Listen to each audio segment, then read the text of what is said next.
నమస్తే. Welcome to BRK health. నేను హిమోష. ఈరోజు మనతో పాటు ఉన్నారు ఒక స్పెషలిస్ట్ డాక్టర్ అయితే ఉన్నారు. డాక్టర్ కార్తిక్ గారు. Consultant physician. అదే విధంగా డయాబెటిస్ట్ కూడా చాలా మందికి డయాబెటిస్‌కి సంబంధించిన డిఫరెంట్ టైప్స్‌లో సమస్యలు కూడా ఉంటాయి కాబట్టి దానికి సంబంధించి స్పెషల్‌గా కూడా చూడడం జరుగుతుందంట.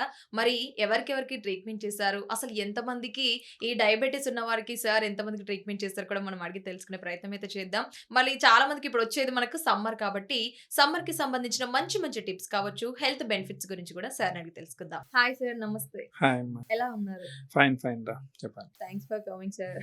యాహ్! Yes sir. ఇప్పుడు నార్మల్‌గా మనం చూస్తుంటే చాలా మంది ఒక మెయిన్‌గా చెప్పేది గర్ల్స్ కావచ్చు, బాయ్స్ కావచ్చు weight loss, weight loss, weight loss, weight loss.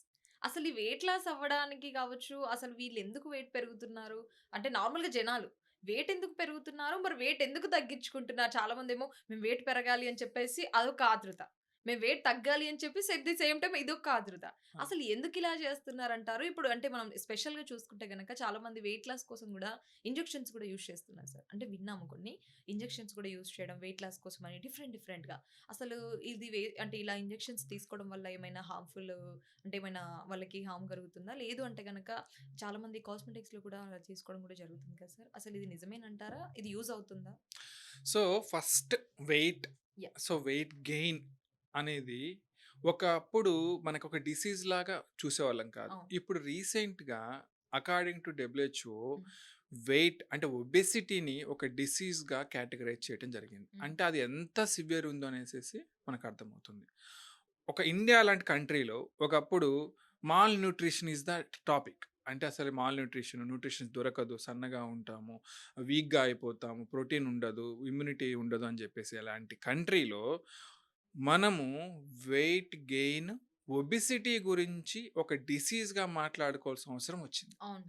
So, ఏం ర్యాపిడ్ చేంజ్ అయిందో చూసుకోవాలి. అవును. ఒకప్పుడు ఓన్లీ మాల్ న్యూట్రిషన్ గురించి మాట్లాడుకునే కంట్రీలో ఇప్పుడు వెయిట్ గెయిన్, అదొక ఒబెసిటీ, అదొక డిసీజ్ లాగా ట్రీట్ చేయాల్సిన అవసరం పడుతుంది. సో, అది జరుగుతుంది. సో, మనం ఏం చేయాలి అంటే ఫస్ట్ అసలు దీనికి మూల కారణం. హ్మ్. మనం యాజ్ యూజువల్‌గా చెప్పుకుంటే మన life style is the one of the అవును. ఫస్ట్. మనకంతా క్విక్‌గా గావాల్సిందే. ఇప్పుడు అన్నీ గూడా మనకు ఒకప్పుడు సరే ఒక పాల ప్యాకెట్ తెచ్చుకోవాలంటే మన మదర్ ఎవరైనా ఒక రూ. 10 చేతిలో పెట్టేసేసి పోరా అంటే ఆ సందు చివరన ఏదో ఒక కిలోమీటర్ నడుచుకుంటెళ్ళి ఒక పాల ప్యాకెట్ తీసుకొచ్చి ఇచ్చేవాళ్ళం ఆ! మనం. ఇప్పుడు జరుగుతుందా? లేదు. మిడ్‌నైట్ 12:00 కూడా పాల ప్యాకెట్ కావాలా, ఏం కావాలన్నా గాని ఆర్డర్ పెట్టాలి. రావాలి. రావాలి. అంతే. సో, మనకి ఈజీగా అవైలబిలిటీ. యాహ్! ఇప్పుడు నీకు సరే ఒకప్పుడు 8 దాటిందంటే షాప్స్ అన్నీ క్లోజ్ క్లోజ్. చేసేసి ఉంటాయిరా, మనకేం దొరకదని జెప్పేసి ఉన్నది కాస్త ఏదో తినేసేసేవాళ్ళం, పడుకునేవాళ్ళం. హ్మ్. ఇప్పుడు మిడ్‌నైట్ 12:00 కూడా మనకిబ్బంది. సో, అది మనకి కంఫర్ట్ అనుకోవచ్చు. కొన్నిసార్లు మనకి అవి మనల్ని సోమరిపోతులను గూడా జేస్తున్నాయి. అవును. ఇన్‌ఫాక్ట్ చెప్పాలి అంటే. సో, ఎవరు గూడా బయటికెళ్ళి తెచ్చుకుందాం అన్నట్టు ఎవరు లేరు. అదొకటి జరుగుతుంది. హ్మ్. సో, దానివల్ల వెయిట్ గెయిన్ అవ్వటము, ఒబెసిటీలోకి ఎంటర్ అవ్వటం అనేది ఎక్కువ జరుగుతుంది. సెకండ్ థింగ్ మోస్ట్ కామన్‌లీ ఇప్పుడు ఏం జరుగుతుందంటే ప్యూర్ ప్రెషర్. అవును. ఆ ప్రెషర్స్ వల్ల కూడా వెయిట్ గెయిన్ అవుతారు.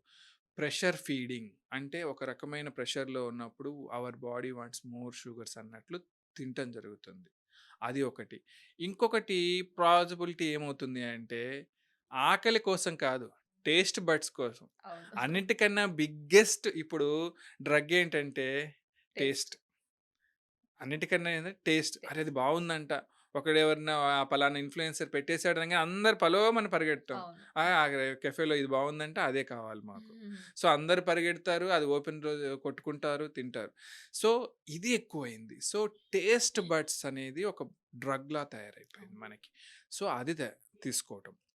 తరువాత మీరు టాపిక్‌కొచ్చారంటే సరే, అది ఏ విధంగా అవుతుందో మనకు అర్థమైపోతుంది. అవును. కానీ అయిన తర్వాత అయిపోయాము, తినేసాము, అన్నీ నచ్చినాయి. ఇప్పుడు వెయిట్ పెరిగాం. మనం తగ్గాలి. ఇప్పుడు కూడా సేమ్ థింగ్. యాహ్! మనకు అదే విధంగా ఎంత తొందరగా పెరిగామో అంత తొందరగా తగ్గిపోవాలి గూడా. తగ్గిపోవాలి. తగ్గిపోవాలి. అరే! అలా ఆ పలానా హీరో ట్రాన్స్‌ఫర్మేషన్ అయిపోయాడంట్రా, 30 కిలోలు తగ్గాడంట్రా, ఈ పలానా ఆమె హ్మ్. తగ్గిపోయిందంట్రా. ఇవన్నీ తినటము మనదే, యాహ్! తగ్గాలనేది కూడా తినాలి. మనమే. అక్కడి నుంచి పుట్టింది ఈ weight loss injections. Okay. So, యూజువల్‌గా అసలు actually the medical point of వ్యూలో మేము ఒబెసిటీలతోటి బాధపడుతున్న వాళ్ళకి మనం క్రియేట్ చేసిందే ఈ వెయిట్ లాస్ ఇంజెక్షన్స్. వాళ్ళకి సో మెనీ అదర్ ప్రాబ్లమ్స్ వస్తాయి. అబ్స్ట్రక్టివ్ స్లీప్ ఎప్నియా అంటే బ్రీతింగ్ కూడా తీసుకోలేరు. మోకాళ్ళ నొప్పులు వస్తుంటాయి. వాళ్ళకి బాడీలో చాలా ఆర్గాన్స్ పనిచేయకుండా పోతాయి. హార్ట్ మీద ఎక్కువ ఎఫెక్ట్ పడుతూ ఉంటుంది. ఇది ఒబెసిటీ రిలేటెడ్ థింగ్స్ అన్నమాట. సో, వాటి కోసం మెడికల్ పాయింట్ ఆఫ్ వ్యూలో వచ్చినవే ఇంజెక్షన్స్ కొన్ని. చాలా వచ్చినాయి. ఇప్పుడు ఓజంపిక్ అంటారు, మౌన్జారో అంటాము, ఊయిగోవి అంటాము, పోవిస్ట్రా అంటాం. చాలా అంటే చాలా డిఫరెంట్ కంపెనీస్, డిఫరెంట్ నేమ్స్ తోటి వచ్చినవి. Most of the molecules 1 or 2 semaglutide అని చెప్పేసేసి, ట్రైజెపటైడ్ అని. కొన్ని ఈ మాలిక్యూల్సే పేర్లు చాలా వచ్చినాయి కానీ ఇంజెక్షన్స్ అయితే అవే ఉన్నాయి. సో, ఇంకొకటి ఏంటి అంటే సరే మేము సజెస్ట్ చేస్తాం. ఎవరికి చేస్తాము? ఎవరైతే ఓవర్ ఒబేస్ ఉంటారో, మార్బిడ్ ఒబెసిటీ ఉంటుందో వాళ్ళకి సజెస్ట్ చేస్తాం. ఎందుకంటే వాళ్ళకి మెడికల్లీ ఇండికేటెడ్. వాళ్ళకి ఆ వెయిట్ వల్లనే వాళ్ళని తినేస్తుంది బాడీ అంతా. ఓకే. సో, వాళ్ళు ఏం చేసుకోలేకపోతున్నారు. వాళ్ళ క్వాలిటీ ఆఫ్ లైఫ్ అనేది అబ్డక్ట్ అవుతుంది. సో, అది అయింది. మనం స్టార్ట్ చేసాము. We're getting very good results. 140 kilos ఉన్న నా పేషెంట్‌కి చెప్తే వాళ్ళు 95 కిలోస్, 100 కిలోస్ వరకొచ్చారు. అండ్ తనకి ఓఎస్‌ఏ అని స్లీపింగ్ ప్రాబ్లమ్ గానీ, బ్రీతింగ్ ప్రాబ్లమ్ కానీ, మోకాళ్ళ నొప్పి కానీ చాలా వరకు తగ్గినాయి. Which is okay. Very good. So, but కొత్తగా ట్రెండ్ వచ్చింది. మన జెన్‌జీ ట్రెండ్. సార్ నేను 5 కిలోస్ ఎక్కువున్నా సార్. నేను ఒబెసిటీ, బిఎంఐ చెక్ చేసుకున్నాను. ఈ 5 కిలోస్ తగ్గటానికి నాకొక ఇంజెక్షన్ ఇవ్వండి. సో, వాళ్ళు ఏమనుకుంటున్నారంటే దీన్ని ఒక చిన్న థింగ్ తీసేసుకుంటాం 5 కిలోస్ తగ్గిపోతాం. ఎళ్ళిపోతది కదా! అయిపోతుంది కదా! అనేసి ఒక ఇలా చాలామంది రీసెంట్‌గా నేను చాలామంది యూత్‌ని చూశాను. నా దగ్గరకొచ్చి సార్ నాకు పొట్ట దగ్గర ఒక 5 కిలోస్ పెరిగింది సార్. అది తగ్గించాలి నేను తీసుకునేనా? అవును. లేకపోతే నాకు వేరే చోట ఇంకో 5 ఎక్కువ ఉంది నేను తగ్గించుకోవచ్చా? సార్ ఇంకా రీసెంట్‌గా నేను చూసింది ఒకటేంటంటే, సార్ నాకొక ట్రిప్ ఉంది. ఆ ట్రిప్‌లో నేను మంచిగా కనిపించాలి. నేను తీసుకున్న బట్టలు పట్టట్లేదు. సో, నేను తగ్గటానికి నేను తీసుకోవచ్చా? అమ్మాయికి నేను పెట్టేసి, అమ్మా ఒక 5 కిలోస్, 10 కిలోస్‌కి కావాలి అంటే నీకు ఇంజెక్షన్స్ కాదు తల్లి. నువ్వు రొటీన్స్ మార్చుకో. నువ్వు ఎక్సర్సైజ్ చెయ్యి. అలా ట్రై చెయ్యి. ఇది మెడికల్ పాయింట్ ఆఫ్ వ్యూలో యూజ్ చేయడానికి ట్రై చెయ్యి. అంతే తప్ప నీ 5 కిలోలు తగ్గటానికి, 6 కిలోలు తగ్గటానికి ఇచ్చేది కాదు తల్లి అని జెప్పేసి ఆమెకి నేను ఎక్స్‌ప్లెయిన్ చేయటం జరిగింది. సో, అదే నేను మన దీనివల్ల చెప్పదలుచుకుందేంటంటే, it is good. It is there. Definitely it's working good. Weight loss అవుతున్నారు. కానీ ఫస్ట్ మన పరంగా మనం ట్రై చేయాలి. ఏదో 5 కిలోలు పెరిగాము, 6 కిలోలు పెరిగాము కాస్మెటాలజికల్ పర్పస్ అని యాహ్! కాకుండా మీరు దాని మెడికల్ పాయింట్ ఆఫ్ వ్యూలో ఓకే. రియల్‌గా దానివల్ల ఇష్యూ వస్తుంది. మీకు సమ్ ప్రాబ్లమ్ వస్తుంది. సమ్ డయాబెటిస్ ఉంది. వాళ్ళకి తగ్గితే బెటర్ అని చెప్పాము. మోకాళ్ళ నొప్పులున్నాయి. దానికి తగ్గితే బెటర్ అని చెప్పాము. అలాంటి వాళ్ళు వాడితే బెటర్. సార్ ఇప్పుడు దీనికి కూడా ఏజ్ లిమిట్ ఉంటుందా సార్? అంటే ఇంత వయసు గల వారికి ఇవ్వచ్చు ఇంజెక్షన్ అని చెప్పి. ఈ వెయిట్ లాస్ ఇంజెక్షన్. యెస్. ఇప్పటి వరకు ఏజ్ లిమిట్ అంటూ లేదు. Okay. Only our indications are wait.